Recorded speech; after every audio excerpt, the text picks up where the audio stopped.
So anyways, I was thinking about, there's something so wonderful when we connect with the recognition of awareness in this way. This image came to my mind. It's sort of like awareness begins to develop with a strength where it's like a stray dog that won't leave us alone. Just follows us around everywhere. There's a really wonderful quality to this because our suffering reduces automatically, right? We make meaning, like I said, through the Buddhist path by recognizing what's binding us, going back to the beginning of today. Really, that's the recognition we're coming back to again and again. What is binding us to a limited reality, and what will liberate us from that, right? So we've kind of moved through a few practices. I want to spend the rest of the time maybe on practices of insight and sort of talking about that, because even if we get to the point where awareness is like a stray dog, following us around everywhere, are we liberated yet? Sure, our suffering may be reduced because we can be aware of emotions as they rise, aware of thoughts as they arise, aware of experience as it arises. We're present, we're not distracted, right? But we're not just absorbed into the experience, we're aware of whatever else is happening, right? But, as this gentleman said here, how do we connect with who's the awarer, right, behind the awareness? What is it being aware? And of course, as you all know in Buddhist practice, this is really where the deepest teachings lie within Buddhism, where we start to discuss what is self? What is the nature of that? Is it as it appears to me right now? Is it something different?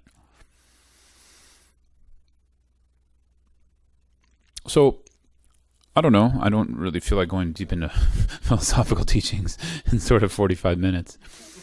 I don't know how useful that will be for you. I mean, you're welcome to ask questions, and we can do it that way as well. I'm happy to go into it if you have questions about philosophy on emptiness. But essentially, I think once we're at this point where, I don't know how the practice went for you, I wanted to kind of check in with you a little bit, but once we're at this point where we can not only connect with an object of meditation and pay attention, but we can also recognize the awareness as we're doing that, right? Do you all know, were you all able to connect with that distinction just in that last practice session a little bit?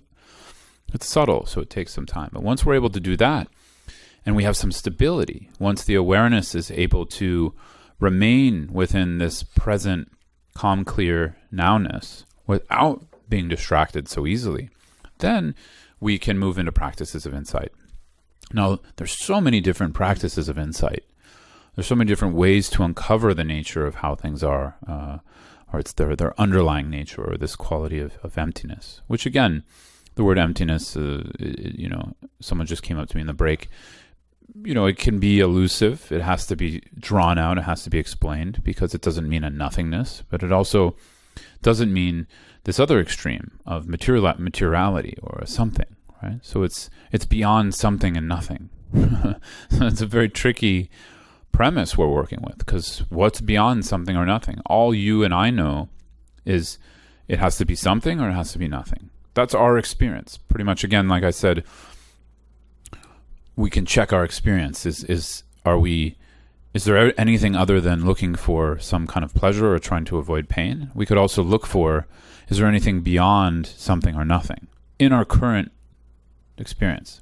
So we can see within the framework our mind is functioning in, including an awarer, even in the meditative stabilization or meditative awareness, including in that, we can see if we work only in that framework, right, of a subject and object, we're never going to see emptiness, because it's something beyond that subject and object experience.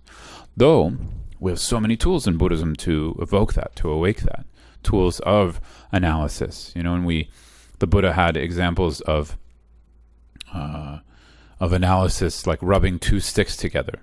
And so we use this mind of investigation, investigative analysis, to rub up against the object of analysis we're using. For instance, working with, are the aggregates permanent, right? Just even that investigation, just investigating into that with logical reasoning, with analysis, with insight. And then over time, both of these sticks, if we rub them together enough, they'll catch fire and both will be sort of burned up, right? So there's nothing you can do. What's the point here? We often get stuck that emptiness is something we can apprehend, and it's not. It's not another thing that we can come into contact with and touch or say, that's it. That's emptiness.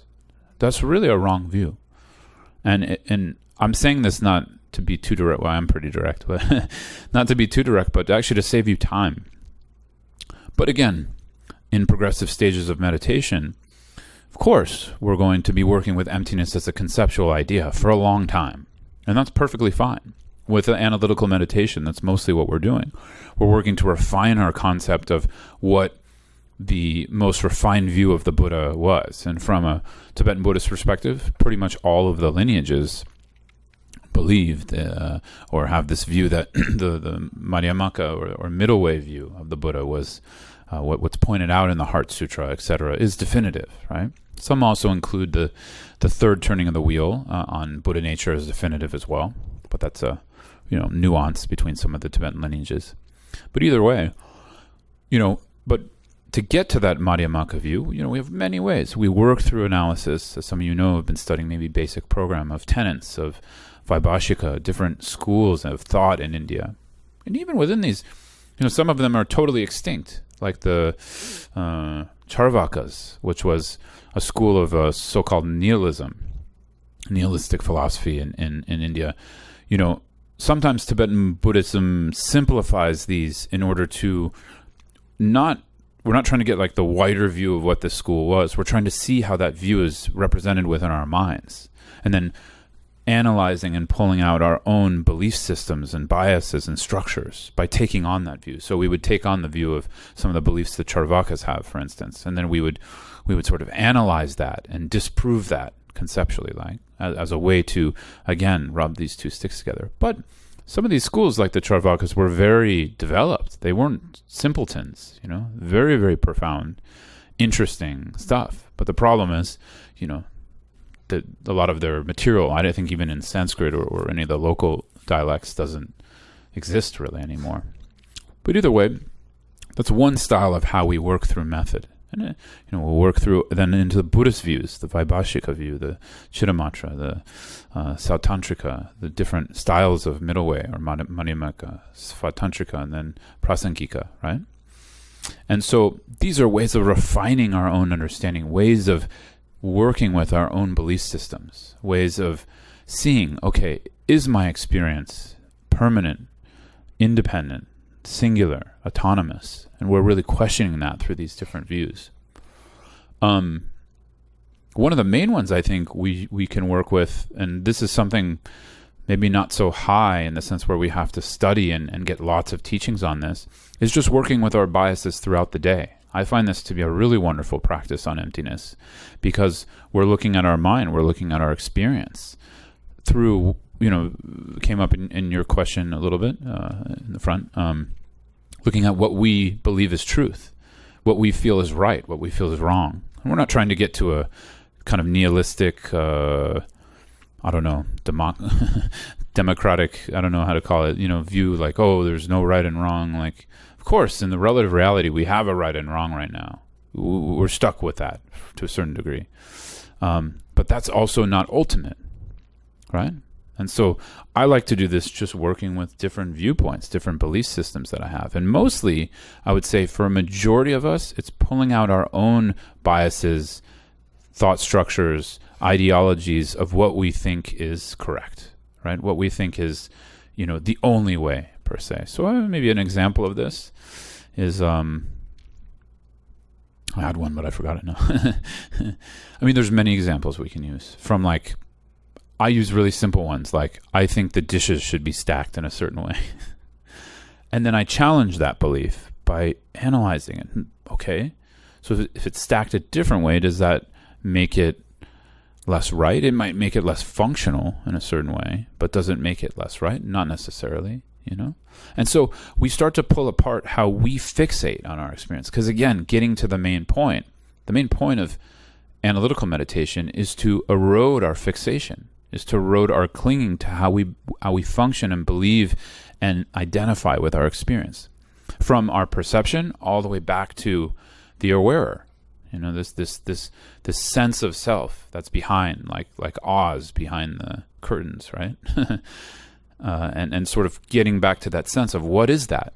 So as an emptiness practitioner, or a practitioner investigating the nature of reality in Buddhism, actually we're not that interested in an answer. We're interested in the investigation itself. It's sort of like an ongoing open question about the nature of how things are, and we're questioning, and we're looking around us, and we're looking in the environment, and we're looking when a strong emotion arises, and being like, what is that? Oh, that's interesting. And then we kind of put an open question. If we immediately put an answer on that and a stamp and squash it down, we lose completely. Yeah, we don't gain that much from that. I mean, it may be helpful as a temporary technique in the short term if we know we're going to explode on someone, to apply patience, right? That's obviously useful. But then when we're out of danger with exploding our anger on someone or yelling at them, then we can analyze. Bring the anger back. Get really angry and look at the anger, right? So how can we do this? We need some meditative stabilization. It's impossible, because if we don't, the anger just every time hijacks us, right? So this is why meditative stabilization is so important. Not to become this calm, peaceful, slow-walking person. This is pretty boring. It's useful. And, in a way, a lot of us get attracted to that first. This idea that spirituality is peaceful and calm. But not Tantric Buddhism, no. Tantric Buddhism is you take your experience as the path. You take directly the klesha as the path. It's very challenging. So one way we can think of this as we're moving through progressive styles of meditation as well, because Tibetan Buddhism, we merge all these styles of Shravakyana, that's in common with Theravada Buddhism, Mahayana, Suchayana Mahayana, and then Tantrayana Mahayana. And we merge them all by basically, sometimes it requires us more Shravakyana styles, which is to create a boundary, put a boundary between ourselves and whatever the experience is. So if I have an addiction to donuts, it means do not stop at the donut store, right? Just drive by the donut store. So I'm avoiding. So it's a little bit like subtly, you're actually using a dualistic concept in a healthy way to sort of say no. Then in the Mahayana path, we're transforming through the recognition of reducing our self-cherishing, our self-centered cherishing, recognizing we're not the most important being in the world, right? We're recognizing that more and more through Lojong practice, etc., through training in bodhicitta. Then in the Tantric path, we're taking that's why it's such a dangerous path, the Tantric path, because we're taking the klesha as the path, not the klesha in its relative sense, but in its ultimate sense. We're trying to recognize the wisdom or the underlying nature underneath the klesha. And this takes skill. This also takes a lot of practice as the first two vehicles of Shravakyana Mahayana. So kind of Tibetan Buddhism, they teach you all of it, and we're kind of integrating all of it. And so Vipassana are ways of getting at insight or wisdom or yeshe. There's many ways. So one, we work through, if we're working with our craving, for instance, in the first style of avoidance, like I know I have a craving towards donuts, so I avoid donut stores, right? Then, so Monday I do that. I walk. There's one donut store I'm thinking about. I teach meditation at one place across the street from it's like New York, they do everything like, you can have like the best of everything. So it's like organic, homemade, like amazing donuts. Like the smell is amazing. So I walk by, right? So that's like Shravakyana style. But it's a recognition. There's awareness. I'm doing this on purpose. Why am I doing this? To understand the mind, to understand the nature of this situation. Because if we understand the nature of craving, the nature of the experience, we learn. So it's not just about avoiding within itself. It's about that avoidance or boundary producing an insight. Do you see what I'm saying? Then, Mahayana style, I might walk into the store and watch everybody eating the donuts and thinking, wow, that's amazing. I'm so happy for them. They get to enjoy this awesome donut, and I start rejoicing, and my attachment reduces because I'm rejoicing in them. I'm not so focused on myself and my donut eating, right? And so there's some transformation there as well. There's some element of insight into the nature of the donut, into the nature of me, into the nature of the other person I'm thinking of.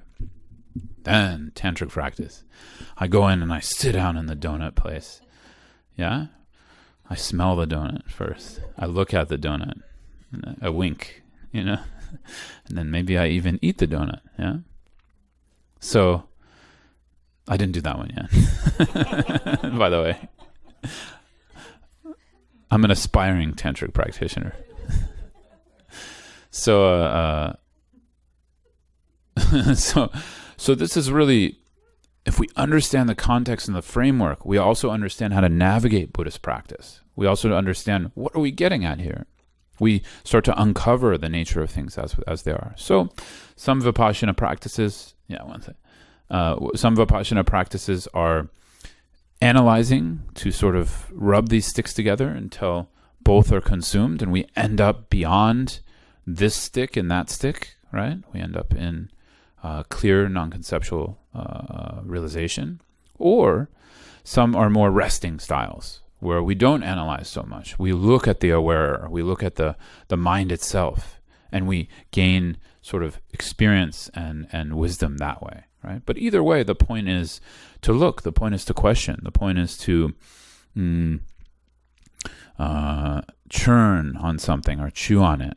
So in one way, one of my teachers, he says, so Chandrakirti, who's, for those of you who've studied some middle way teachings, he's one of the famous commentators on Nagarjuna, and really in the Gelugpa tradition, we accept as definitive a lot of Chandrakirti's sort of perspectives on the middle way teachings of the Buddha and Nagarjuna. And so Chandrakirti really, he said, Chandrakirti doesn't have a problem with us looking. Like, he's asking, please look, like churn, chew, check it out, investigate. But then he does have a problem if we find something. Yeah. So this goes against a little bit some of our cultural background, because we like clean-cut answers, and we like clean-cut black and white categories where we can fit it here and there, and then we feel secure. So really, emptiness meditation and practice, you have to be really brave. It takes a lot of courage, because it's not only insecure, or it's not secure, it's like even more so where we're asking for the rug to be pulled out from under us. That's what we're actually trying to do and ask for. So you could see we need a very stable basis in intention, why we're doing it in the first place, meditative awareness, and bodhicitta, and aren't, connected back to intention. Like, why are we doing all this? We need that very stable base. And so the meaningfulness comes out of that intention, comes out of that framework, and clarity around what are we doing, right? Because at a certain point, you may be meditating and end up in spaces that are completely,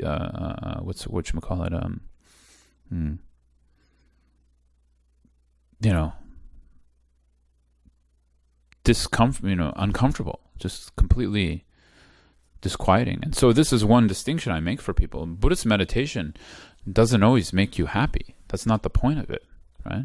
The point of Buddhist meditation is to go beyond happiness and suffering. So if we're that kind of person, and we're brave and we want that, and I'm assuming because you're here, you're at least interested in it, that's what we're doing here. Am I saying it'll make you unhappy? No. But we're really questioning this idea of comfort. We're really questioning this idea of security and this space for ego to feel and embolden itself. So I really beg all of you, as you kind of continue in your practice, because this is something I'm working on, don't make Buddhism another ornament for your ego. It's really sad when that happens, yeah? Get malas and and lots of all the accoutrements and everything. But then we get off the cushion and we're worse than a normal person. That's not good, So that's what I meant by that balance of confidence and soberness, right? Anyways. Might have forgotten a little bit, but I think my question is about renunciation, because I'll avoid the donut store, go in and rejoice, but then I eat it, I love it. Yeah. So what can you is there a trick or just more meditation? A trick for what? So what's your end goal here? The end goal is to renunciate more materialism, I guess. And then what does that look like for you? Like, what are you expecting from that? Have less self-cherishing. So the feeling, the experience. Yeah. So focus on that. I think, sometimes renunciation really is a quality of mind, but we engage behavioral techniques as a sort of provisional method. Because really, renunciation mind is embodied in just losing interest in things that create suffering. So then as a monk, we would use monastic vows as a way to lose interest in sexual desire and those kinds of things, right? Not as a means within itself because there's anything wrong ultimately with sexuality. There's nothing wrong with it ultimately. But provisionally, it gets us into a lot of trouble. A lot of our drama and problems come from it, or donut eating or whatever. So I think, so once we see that, then we can use the method correctly because we know what we're trying to bring about. And we don't know exactly what it's going to look like because we don't have renunciation mind fully developed right now. At least I don't. So we don't know exactly what it's going to look like, but we know when we're aiming in the right direction, which is we're trying to produce an exhaustion, a sense of exhaustion or disinterest in what creates suffering, right? So then renunciation isn't about pushing away the material world ultimately. That's why you can see in the Tantrayana, renunciation mind, you really read stories about great yogis. There's no rules. Like some of them, when they get to a certain level of realization, I'm not talking they're still a normal person. There's a certain level of realization. There's no rules for what compassionate activity looks like. That's why we're getting into trouble a little bit, and with guru business. Not saying there's a rule, there's any text out there that says you can abuse your students. But look at the story of Tilopa and Naropa. He abused the crap out of Naropa. Basically, if that relationship was around today in America, Tilopa would be in jail, for sure, right? But yet Naropa attained awakening. So it's very tricky. So it's very dangerous. It's something we have to be very prepared for.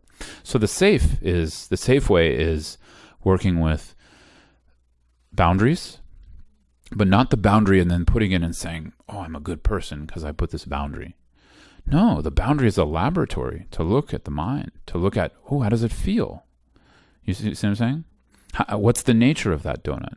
To give us some space so that we can come into a saner relationship.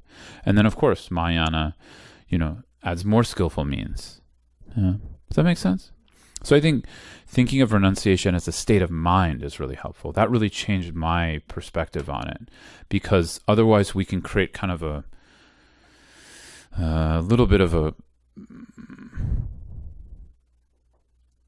what's the opposite of courage? Cowardiceness. Like, where it's like we only need to, we can sit in this corner of the house and that's the place to sit, and I can only have this kind of food. I mean, I'm really guilty of this because I'm always doing different diets and stuff, but that's a different reason. But I can only have this type of incense, or this lama is the only one for me, and I don't like lamas who say fuck,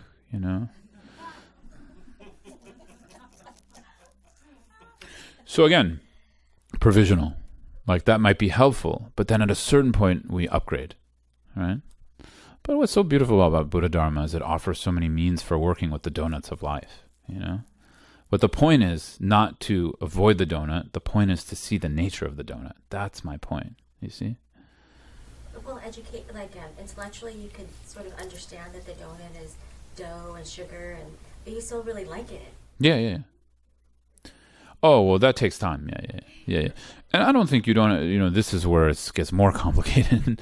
But it's like, where is the bind? Is it in the taste? Is it in the joy of eating it? Is it in the sight of it? Where is the bondage? That's what I'm saying by looking at it and working with it. Where is the bondage? Right? That's what's so profound when we really leave this as a question, rather than a religious. What I'm talking about is avoiding religious dogma. But religious dogma is helpful in the beginning, because sometimes we don't have a choice. Sometimes it's sort of like, my lama told me to wake up at this time to meditate. And so we use that as a method. But then at some point we transcend the method. because we can meditate all the time then. You know what I'm saying? Yeah. But, yeah, so it depends what vehicle, what level of practice we're working with, because that's what I mean. Like, is the bondage in the taste? Is it in the sight? Is it in the dough? Is it, obviously we're talking more. We could even look into our reaction. Which part of our reaction is it in? That makes sense. Yeah. No, because we can see eventually we don't find. Now we're in insight. That's why I'm telling you this way of answer, because we're talking about emptiness. So I'm saying in a specific way. There's many ways to answer your question, actually, from a Buddhist perspective. But we can see, we're in this open investigation of where is the object that is truly there as an object of desire and attachment? Where is the attacher? The personhood behind the person behind here, or the self or the me that wants that donut. So that's another way we work and look into it. Yeah. And when we can't find that, then it's really not a problem whether you eat it or not. That's the point. Because, maybe it's a problem for your stomach. What? Well, it's a little bit more than just not being attached. That's a start. It's more like we're in the dreamlike illusion, and we recognize that dreamlike illusion for what it is, and we can play within that dreamlike illusion. So this is a bit more of a tantric answer, but in Tantric Buddhism, we're interested in that play of illusion, because when there's no fixation, there's no karma. But we have to be very careful with that one, because usually we may not think there's fixation, but underlying there is. So then it's better to avoid or give it away. Yeah.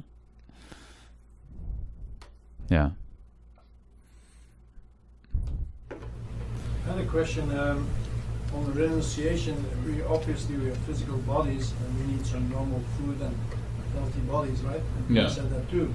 So when does eating a donut become an attachment versus a normal need? Like not to eat it, you mean? Like to be healthy? Yeah. That's where no, that's a really good question. I was thinking about that too when we were talking about all this. That's where there is a relative reality to respect. So even if we see the ultimate nature of something, we might, like to a certain degree, we might not be out of the relative bind because we still have the aggregates, right? So let's use an example, or a few different ones, but we could say, like, let's say there's a yogi who has a pretty decent realization of emptiness. He doesn't care if he eats the donut or not. It is what it is. But someone offers it to him, so he eats it, right, for their benefit. But he still gets fat because he has the 5 aggregates, you see? And he still gets diabetes, and maybe it ends his life earlier. So there is a relative reality to work with. Until we're beyond the bind of the 5 aggregates, So for instance, some practitioners, they achieve enlightenment in the mind, but they still were born into a body with the aggregates. So it's tricky. So at the time of death, they transcend that. Or there's certain ways of attaining enlightenment in a light body, things like that, where the aggregates also dissolve. For we're talking very advanced practitioners. But for us, I think we're in the double bind of not only are we affected by just the relative reality of the body and what the donut will do, but we're also affected by the mind and the attachment and the craving and the clinging, right? So what we first work with is the clinging, and then we make the decision, do I want to have the interdependence of that donut inside my digestion, right? Because there's still an interdependence that we have to respect. So one of my teachers calls this kind of like, we have to properly respect the relative truth, but not too much. So proper respect would be understanding what the donut will physiologically do to the body if we eat it, and accepting or not accepting that. Too much respect is believing all of our ideas and opinions and beliefs about that donut. That's too much respect. Because at the end of the day, it's totally it's subjective. Whether we like raspberry donuts or glazed or old fashions or whatever. Does that make sense? Yeah. So I think our clinging, our beliefs and ideologies and habitual patterns that cling us to an object, we don't have to respect those, in my opinion. I mean, we have to respect that they're there, that it's a reality we're experiencing, but we don't have to respect that they're true.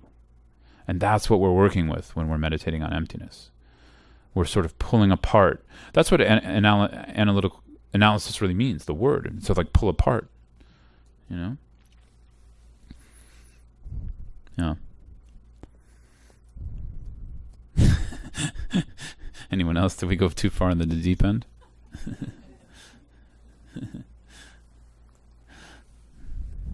Yeah. What I appreciate is you are saying there are certain levels, and you have to get a good grounding before you go off. For sure. That's my challenge right now, is to really get grounded. And the body, you said, is the vehicle for getting grounded. Yeah, I mean, why I brought it up first is because just culturally, socially, it's often something we're really cut off from. And it's like I'm cut in fight, flight, or freeze. Yeah. And you said have a relaxed body. That's not easy. Yeah, so it may be like your main practice for a while is to handshake and be in that way of open presence and awareness of body. Well, not suppressing, not indulging, not trying to control or manipulate. Really working with letting the thinking mind drop into the body and rest.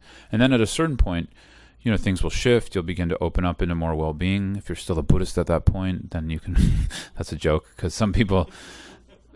If they get enough well-being, they quit Buddhism, because that's why they were here in the first place, Yeah. So that's why I'm a little reticent to teach that practice, because sometimes it can... A lot of us, we have a hidden agenda where we're using the Dharma to actually feel good, because we just don't feel good, right? And that's fine. We should feel good. But then Dharma also moves us beyond feeling good, right? Into awakening. So... But anyways, yeah. So then at a certain point, there's some sense of more of a healthy human being. That fight, flight, freeze mechanism is a little bit more sane, not completely eliminated, but, we can flow a little bit more with life. Then you would move more into working with shamatha and then studying emptiness. And, it's not like you have to do either or.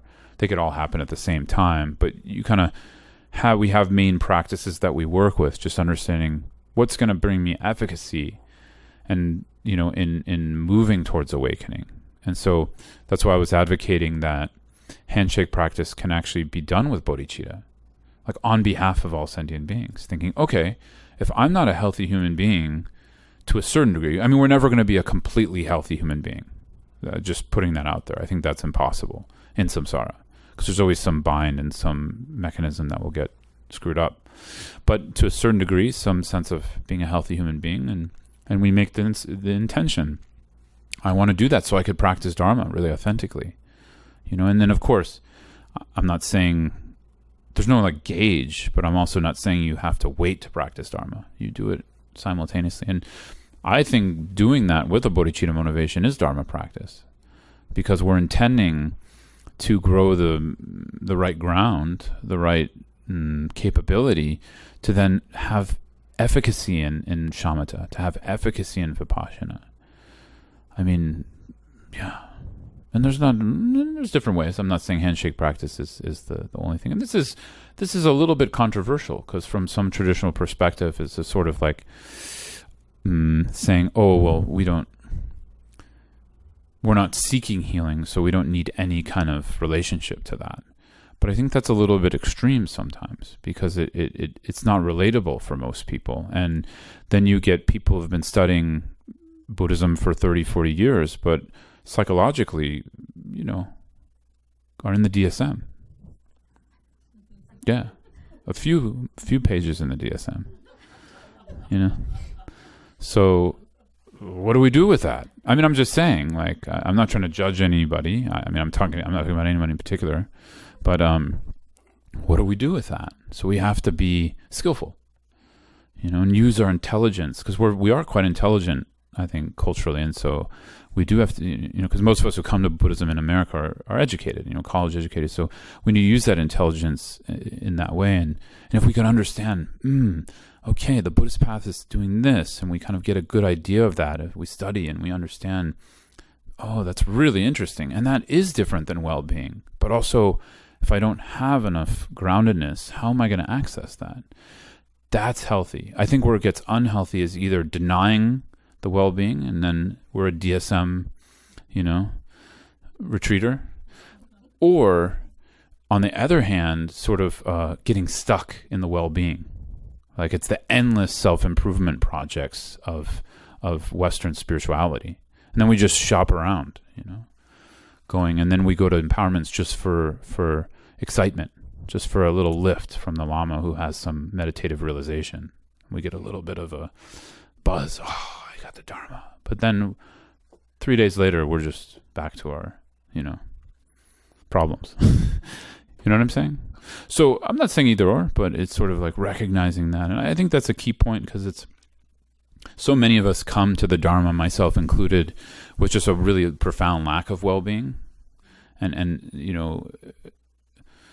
this is where there was a conversation about like maybe Dharma centers should have like psychologists on call, and then like where to kind of send people. Like someone shows up and they're like, okay, cool, you're going to do shamatha. Don't worry about study right now. You just do shamatha for 6 months, and then once a week go see this person. I think that might actually have some success, because we're experimenting here. It's totally different. Like Trungpa Rinpoche, he didn't do the latter, but he did have people just sit for like the first year or something. Not a lot of, I think that's positive, because it allows the mind to settle. And then, so I think some people are just trying different things, but definitely we're not Tibetans. And definitely the some of the methodologies for them just it doesn't always work for us. But it doesn't mean it's like we can't do the system how they set it up. It just means there's other components that might be helpful at certain points in the practice. So like study is always good because we get the framework. This is what a lot of focus is on in Tibetan pedagogy, Tibetan Buddhist pedagogy, is the framework intellectually. Because then once you have the framework, you can go and do the solid intellectual framework. But some of the problem that's missing is also cultural issues of not understanding us, which is that we often get that framework and then we think we have the whole thing when we haven't done the inner work. But for a Tibetan, generally, of course it happens there as well, but they wouldn't do that. They would understand, oh, you still have to go practice and realize this. So we could be getting the framework. Like FPMT, what's wonderful is the education materials here. It's really a really in-depth and what do you call when something's very cohesive, comprehensive? Yeah, very comprehensive education. So I'm really thankful. So I studied in FPMT I still do, but for my first 10 years of Buddhist practice, and then wanted to study in different lineages as well. And for me, I'm really thankful, because the basis of what Buddhist thought was really ingrained in me. So then I can go a lot of different places and not get confused. You understand what the basis is. So there's that, but then we still need the other components. And some of that might include healing work, from my opinion. Yeah. Sorry, another long-winded answer, but it's important, yeah, I think, to me. I am working with a therapist, and he does kind of bring up some of this healing, the past traumas and the feelings, and knowing how to deal with them in a healthy way. Yeah. Wonderful, yeah. Yeah, that's really positive. I think though I think that can work really well, because then our education in Dharma goes along with that, and then as we're healing more, then at a certain point, we just go straight into Dharma. And I don't know. This is one criticism I have of Western maybe psychology is it seems like it's like an endless, like there's this idea we can fix ourselves. Buddhists would say no, you can't. But we could get to a certain degree of healthy human being that's just workable. But I don't know. That's the spectrum that maybe is unique to each individual. But that's one of our problems. I think, what I was alluding to is that we're looking for like this ultimate happiness in samsara. Dzongzor Khyentse Rinpoche, I really like this example. He said in the modern world and in samsara, it's tricky because we fool ourselves, because he said he uses this example of stacking 3 strawberries. And so it's elusive because we can stack 2 strawberries pretty easily. Like 1 strawberry will stack on the second one. But he said, then when you try to stack the third one, you can never do it. It'll always fall off. So he said, because we can stack the second strawberry on the first, it gives us the false hope that we can stack the third. But we never can. In America, I think this is, especially when we're privileged in America, this is really, really evident, because we see like, oh, I'm almost comfortable, and then, I need a new couch. I'm not talking about you. I'm just saying generally. Yeah. I'm talking about me more. I'm almost comfortable, but what if I just had a better view out of my window there? See what I'm saying? So it's just endless, and then we actually have the capability to do each of those. Cut the tree or whatever, and so failure to do it. What? Or the failure to do it, and then that makes you feel bad too. Yeah. So at some point we have to give up on that, and that's what renunciation mind is. But first we need the healthy sense of confidence. Yeah. I like that example of the 3 strawberries because it feels like my life pretty much. This is a scary question for me now. Sure. I studied Hinduism for about 6 years and then came through here. But, the new thing, I was talking at break with somebody, the new thing like right now is, mindfulness is everywhere. And then transcendental meditation. What is transcendental meditation? I have no idea. Okay, great. You haven't studied it because, No, it's just like, I don't know. I have no interest. Yeah, I mean, people ask me a lot. Maybe I should check it out just because people ask me. But I think I have to buy a mantra first. And you have to buy the whole kit. Yeah. It's always and you heard it was really expensive. Yeah. $1,500. Yeah, I mean, I know its origin is the Beatles guru. What's his name? Maharaj? It's not Maharaji. It's Maharishi. Yeah. Yeah. So that's the origin, and then it just became the organization developed into how they offer things now. But I don't really know. I mean, I think they have some kind of concentration meditation. It's like Vedic based meditations. Yeah. So. I just can't afford it, so I'm not going to go to spiritual. Oh, well, why you wanted to do it?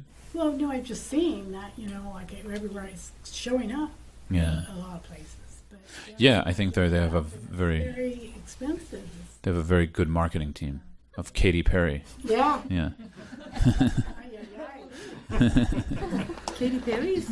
Yeah, there's a bunch of famous people in TM. They're a little like the Scientology of Eastern religion.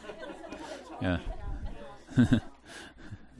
We were thinking that it was a commercial. Yeah. But I know, I mean, there might be depth too. That's why I don't want to bag on it. I just don't know. I mean, the original teacher of the Beatles, I think he was one of the first major gurus in the 60s to kind of like, Indian gurus to come. And for all those, there's a range of those kinds of guys, but those guys do have some kind of lineage. I mean, even, what's his name? This movie that just came out, Wild Wild Country on Rajneesh. So, yeah, he was very interesting. But that movie makes him look awful. But he was actually, interesting teacher, actually. So it's hard to judge from the outside. That's what I mean. I can't judge unless I did it. Maybe you should go do it. No. You want to sponsor me in it? I might, because people ask me a lot actually about it, and I usually just say, go do something else, So anyways, I think I'm going to stop now so we could just have some time to close. I did want to, was there any more questions just on, we didn't get so much time to talk about emptiness, but yeah, I think it's enough. So we'll just do some dedication prayers here on page 35.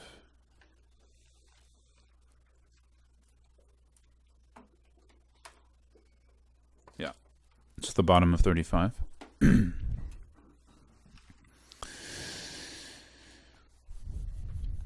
Gewa di nurdo da lama sangye drubgyurne Jowa shikyan malu pa deye sala go parsho. We'll do English. Due to the merits of these virtuous actions, may I quickly attain the state of Guru Buddha and lead all living beings without exception into that enlightened state.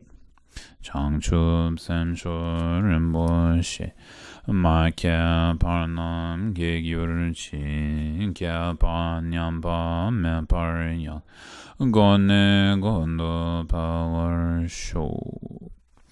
May the supreme jewel bodhicitta that has not arisen arise and grow. May that which has arisen not diminish, but increase more and more. Long life First Holiness. Gangri rawe korwe jinkam dir penlan dewa malu jungwene chenre zigwan tenzin gyatso yi shape site bardu tengyur chi. In the land encircled by snow mountains, you are the source of all happiness and good. All-powerful Chenrezig Tenzin Gyatso, please remain until samsara ends. And also for Lama Zopa Rinpoche. Tusa Changshin Jangon Gyawe Ten Zinkon Pewa Kunzo Do Parzo Chosum Korwe Langmon Tudrupa Daso Duje Gondo Jabten Shog. You who uphold the subduer's moral way, who serve as the bountiful bearer of all, sustaining, preserving, and spreading Manjunath's victorious doctrine, who masterfully accomplish magnificent prayers honoring the three jewels, Savior of myself and others, your disciples, please, please live long. So just taking a moment to reflect on the merit accumulated. Just taking a moment to take joy in our learning, reflection, and meditation today. No matter what happened for you, if it went well, if it didn't go well. Just the very fact of showing up and working with our minds and connecting with the Buddha Dharma, which is something rare and profound, actually. So just taking joy in that for yourself, thinking how wonderful, how amazing. And then spreading that around the room, taking joy in the others, in their practice, in their effort, in their time they took today to spend studying and practicing. And we're going to imagine that merit, that goodness, those qualities of awakening that we've been developing today. We're going to imagine that as a ball of warm light in whatever color you wish, in the center of your heart. And we're going to imagine this just beginning to expand, filling our bodies, and expand, filling the space, sharing with the others in the room. And this light becomes bigger and bigger until it can't be held within the center and begins to expand out into the neighborhood and environment around us.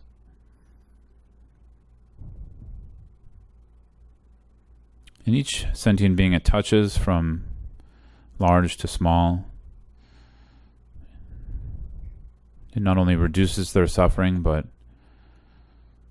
eliminates it, imagining them achieving awakening, imagining them achieving the qualities of the path.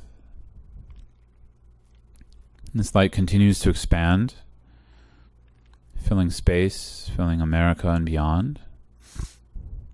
And as it expands to fill the entire earth, it can't be contained here either, and begins to expand into the universe.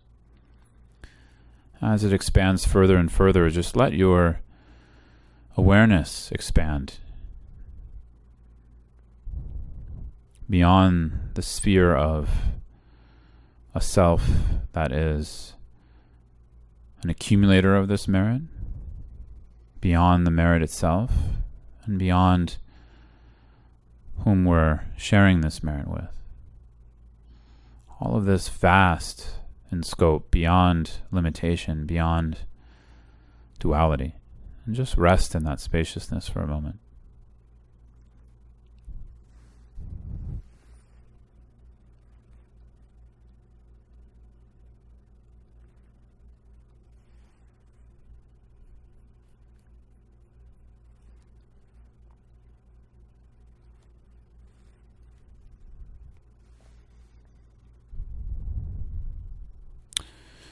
Okay. So thank you all so much for today. Did you? I have some announcements, but you want to go first? Yeah, maybe I'll say them first. Gotta remember what I was going to say. I'm struggling today. Let's see. So yeah, if you want to come up, I'm teaching at Sichenling tomorrow morning in San Francisco at 10 to 12, and then also Monday night, I think 7 to 8:30. Otherwise, I might not be back in the Bay Area for a while. Maybe spring or something like that. We'll see. Also, like I announced last night, I put talks up on my website, scotttusa.com. So there's always a bunch of podcasts up there. It's also on iTunes. And also there's a blog. I write frequently, and I just released one that's on my life coming out of being a monastic. So if you want to get an insight into my monastic life. I also did a 16-part series on my life as a monk. So there's a bunch of stuff on there. And and also if you want to connect on practice, I also work with people one-to-one. So you can find that on my site, and feel free to reach out through there. Thank you so much. Yeah. Thanks. Yeah.